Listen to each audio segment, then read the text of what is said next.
One Cut of the Dead is a Japanese film from 2017.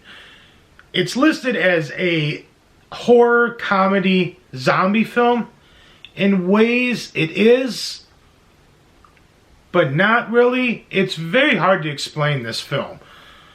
What I'm going to do is I'm just going to read you the synopsis from Google about what the movie's about, and we'll just go from there. It's just going to be the easiest way to do this. So what Google says is, things go badly for a hack director and film crew shooting a low-budget zombie film in an abandoned World War II Japanese facility when they are attacked by real zombies. And yes, to an extent, that is definitely what this movie is about. But this movie is much different from that at the same time. It's a very hard film to explain without giving spoilers. This film was recommended to me by a coworker, and we were working one day and he came up and he said, "Hey man, I know you were talking about doing some movie reviews. I got a movie for you. You ever seen One Cut of the Dead?" Like, I'd never even heard of it. I was like, "What's it about?" He's like, it's kind of a zombie comedy. He's like, "Anything else about it?" It's like, "You know what? Just watch it."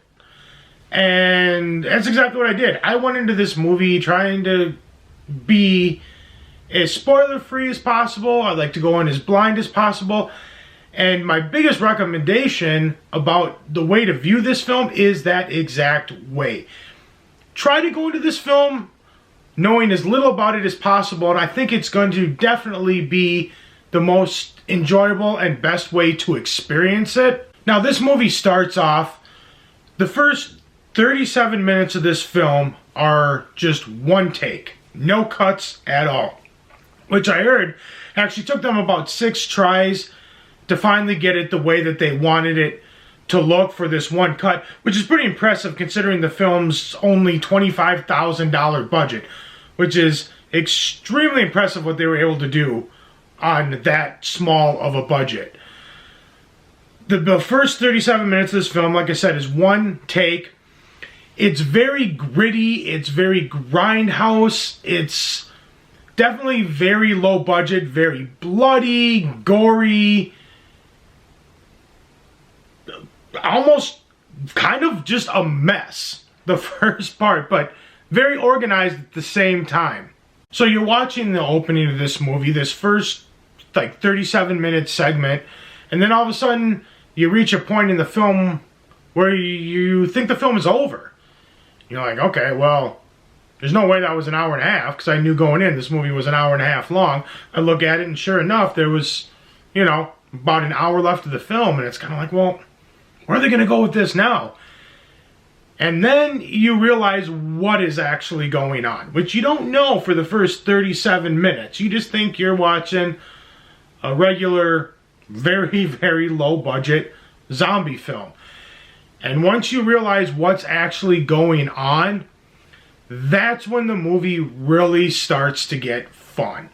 And I gotta tell you, this movie is extremely creative and just a blast once you realize what they're actually doing.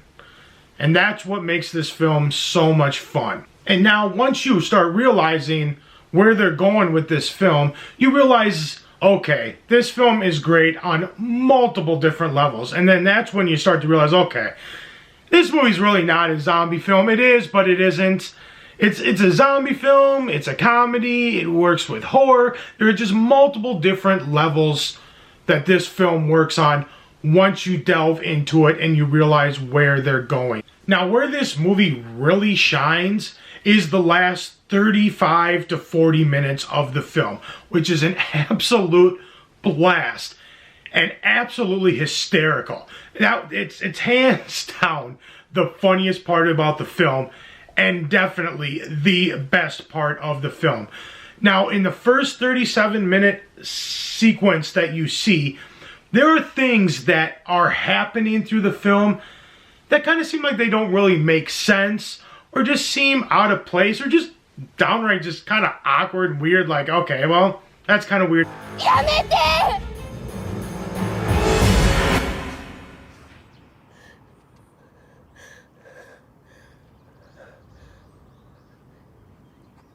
Ko-chan.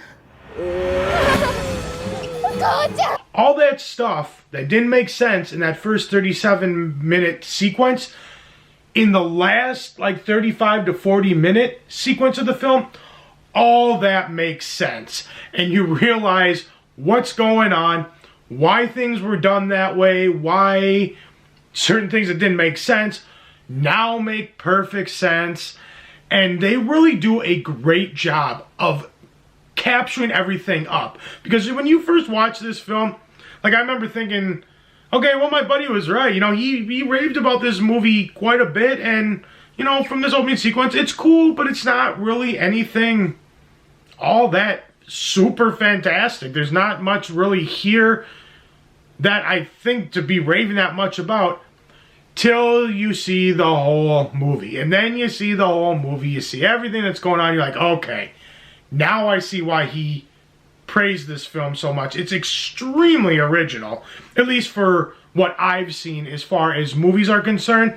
I've seen other reviewers come in and talk and say it's a ripoff of this movie or that movie, which I've never seen any of those, so I can't make that judgment call. But for me, I thought it was extremely original. I read up a little bit on this other movie. Off the top of my head, I don't remember what it's called, but this other movie that this other reviewer said this movie was just a complete ripoff of that other film.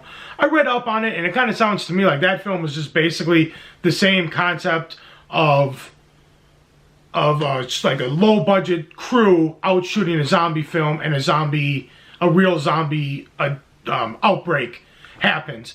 And like I said, to an extent, that's what this movie is about. But this movie takes it to a whole nother level and a whole nother twist on it that sounds like they didn't do any of that in the other film. So to me, I really wouldn't make that comparison that it's a complete ripoff.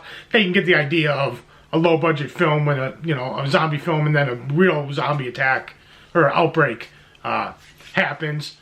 But as far as the twist that they put on this film, I think that's completely original, all on their own. And to me, that's what makes this movie so great. I enjoyed every minute of it. The second it was done, I was like, okay, now I kind of want to go back and rewatch that first sequence again, now that I know what's actually going on. And I think it'll make it much more enjoyable. This is a film I definitely could watch over and over and over again.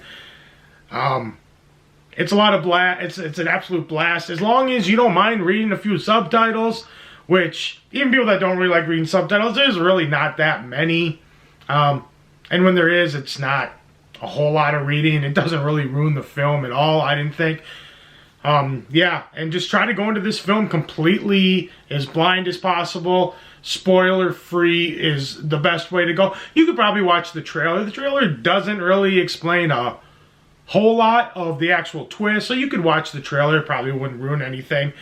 But I think anybody who's a fan of the zombie genre is going to absolutely love this film. I know I did. I highly, highly recommend it. Out of a possible 5 jack-o'-lanterns, I give this 5. Thank you very much for watching, guys. I really appreciate it. If you like this specific video, give it a big thumbs up. Lets me know you guys like what I'm doing. Comment, share, and yeah, I'll see you guys in the next video. Hopefully I'll get a few more of these out before the Halloween season's over. And have a good day, guys. Bye.